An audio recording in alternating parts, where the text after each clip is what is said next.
ప్రభుత్వ వైద్య ఆరోగ్య శాఖ పరిధిలోని ఆసుపత్రులలో పనిచేస్తున్నటువంటి కాంట్రాక్ట్ అవుట్సోర్సింగ్ తదితర సిబ్బందికి సుప్రీంకోర్టు ఆదేశాల ప్రకారం 26,000 రూపాయల కనీస వేతనం చెల్లించాలని నారాయణపేట జిల్లా ఆసుపత్రిలో పనిచేస్తున్న patient care, sanitation, security, supervisor సిబ్బందికి గత 5 నెలలుగా పెండింగ్ లో ఉన్న బకాయి వేతనాలు వెంటనే చెల్లించాలని ఏఐటియుసి నారాయణపేట జిల్లా కార్యదర్శి కొండన్న డిమాండ్ చేశారు.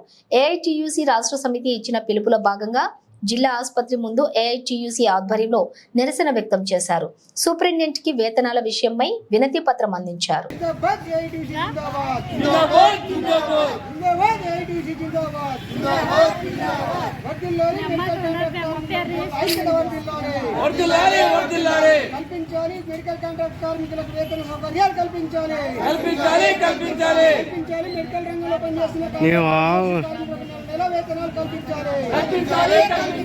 అమలు చేయాలి. పిఎఫ్ఈఎస్ఐ గ్రాట్యుటీ పెన్షన్ చట్టాలను అమలు చేయాలి. సుప్రీంకోర్టు ఇచ్చిన తీర్పు ప్రకారం 26,000 కనీస వేతనం అమలు చేయాలి. సుప్రీంకోర్టు తీర్పు ప్రకారం 26,000 వర్ధిల్లాలి. మెడికల్ కాంట్రాక్ట్ కార్మికుల ఐక్యత వర్ధిల్లాలి. చెల్లించాలి. 5 నెలల పెండింగ్ బకాయి వేతనాలు చెల్లించాలి. పెండింగ్ ఉన్నటువంటి 5 నెలల బకాయి వేతనాలను చెల్లించాలి. జిందాబాద్ ఏఐటియుసి జిందాబాద్. ఏఐటియుసి జిందాబాద్.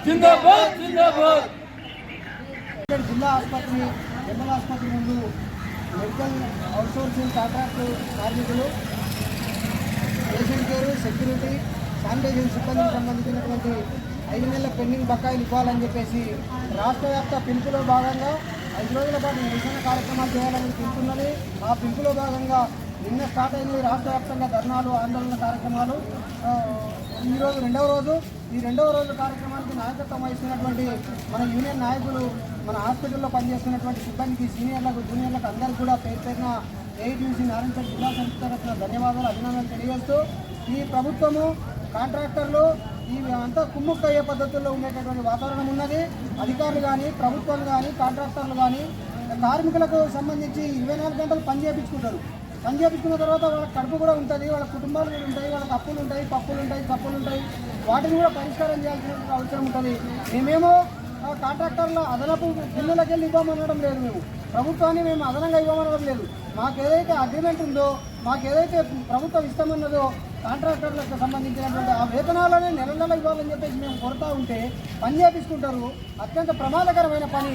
ఈరోజు బంగ్లాదేశ్లో, పాకిస్తాన్లో, బార్డర్లో ఉన్నటువంటి, చైనా బార్డర్లో ఉన్నటువంటి సైనికులు ఏ స్థాయిలో పనిచేస్తారో ఈ హాస్పిటల్లో పనిచేసే కార్మికులకు సంబంధించి, ఉద్యోగులకు సంబంధించి, సిబ్బందికి సంబంధించి అంతకంటే ఘోరమైనటువంటి ప్రమాదం. అక్కడ శత్రు దేశాలకు సంబంధించినటువంటి సరిహద్దుల్లో, బార్డర్లో శత్రువు మనకు కనబడతాడు, కానీ కూడా పేషెంట్ల రూపంలో శత్రువు మనకు కనబడదు, మృత్యు మనకు కనబడదు, యముడు మనకు కనబడదు, యమపాశం మనకు కనబడదు. కానీ మనం ఇంటికి పోయేటకల్లా మనకు ఏ రోగం ఉంటుందో తెలియదు. ఆ మన రోగం మనల్నే తింటుందా, మన కుటుంబానికి తింటుందా, మన పిల్లల్ని తింటుందా అనే పద్ధతి కూడా తెలియనటువంటి ఒక గొప్ప ఘనకార్యం చేస్తున్నటువంటి మా కాంట్రాక్ట్ కార్మికులకు, హాస్పిటల్లో పనిచేసే సిబ్బందికి ఈ ప్రభుత్వాలు కానీ, కాంట్రాక్టర్లు కానీ ఇంత ఘోరమైన పద్ధతుల్లో కట్టుబానిసల్లాగా వెతిచాకి చేపించి వేతనాలు ఇవ్వకుండా, పిఎఫ్లు కట్ చేయకుండా, ఈఎస్ఐ ఇవ్వకుండా, కనీసం గుర్తింపు కార్డు ఇవ్వకుండా ఒక 20-22 ఏళ్ల నుంచి పనిచేస్తూ ఉన్నారు. ఈ పనిచేస్తున్న వాళ్ళకు స్పందించాలి. మెడికల్ కాంట్రాక్ట్ కార్మికులకు సంబంధించినటువంటి కాంట్రాక్టీకరణ వ్యవస్థను తీసేయాలని చెప్పేసి మేము ప్రధానంగా డిమాండ్ చేస్తున్నాం. అదే రకంగా ఇప్పటివరకు పెండింగ్ లో ఉన్నటువంటి 5 నెలల బకాయి వేతనాలని వెంటనే చెల్లించాలి. సూపరింటెండెంట్ గారు, గౌరవ సూపరింటెండెంట్ గారు మల్లికార్జున గారు కలిసాం మేము. ఆ కలిసిన సందర్భంగా వారు కూడా రేపు కమిషనరేట్ చర్చ చేసి 2-3 రోజులు వేతనాలు అందే పద్ధతుల్లో మేము ప్రయత్నం చేస్తామని సార్ గారు కూడా హామీ ఇచ్చారు. ఆ హామీ మేరకైనా ఇప్పటికీ వేతనాలు సకాలంలో చెల్లించాలని డిమాండ్ చేస్తూ ఉన్నాం. అదే రకంగా చాలామంది పిఎఫ్కి సంబంధించిన సమస్యలు ఉన్నాయి. ఆ పాత కాంట్రాక్టర్లు మోసం చేశారు. పాత కాంట్రాక్టర్లు వాళ్ళ పూటకి వెళ్తే చాలు, వాళ్ళకి లాభం వస్తే చాలనే పద్ధతులు వ్యవహరించి మా కార్మికులను ఇబ్బంది పెట్టేటువంటి పరిస్థితి చేస్తూ ఉన్నారు. అమాయక కార్మికులకు, అక్షరాస్యత లేనటువంటి కార్మికులకు ఈ రకంగా ఇబ్బంది పెట్టడం అనేది భావ్యం కాదని మేము ఈ సందర్భంగా గుర్తు చేస్తూనే వెంటనే ఈ 5 రోజుల పాటు medical contract outsourcing, patient care, security కార్యక్రమాలని చేయాలి. మళ్ళీ రేపో మాకు కొత్త పిలుపు వచ్చే అందరం యూనిట్గా అధికారులని, ప్రభుత్వాన్ని, మాకు వ్యక్తిగతంగా ఎవరి మీద కక్ష లేదు, వ్యక్తిగతంగా ఎవరు శత్రువులు కాదు, ఆఫీసర్లు కానీ సిబ్బంది కానీ కాంట్రాక్టర్ కానీ ప్రభుత్వంలో ఉన్నటువంటి అధికారులు కానీ ఎవరు కూడా వ్యక్తిగతంగా మేము కష్టం చేస్తాం. ఆ కష్టపడుతున్నందుకు ఉదయం పొద్దున ఒక మహిళ కూలికి పోతే 500-600 తీసుకొని ఇంటికి ముద్దుగా పోయి సాయంత్రం పూట బిడ్డలకు ఏం కావాలన్నా గుడ్డు కావాలన్నా బెడ్ కావాలన్నా ఏం తెచ్చుకోవాలో తెచ్చుకుంటుంది. కానీ మేము నెలల తరబడి పని చేసిన ఆ జీతాలు రాకపోతే ఎంత బాధాకరమైన పరిస్థితుల్లో అధికారులు ఆలోచన చేయాలి. మానవత్వంతో పరిశీలన చేయాల్సిన అవసరం ఉన్నది.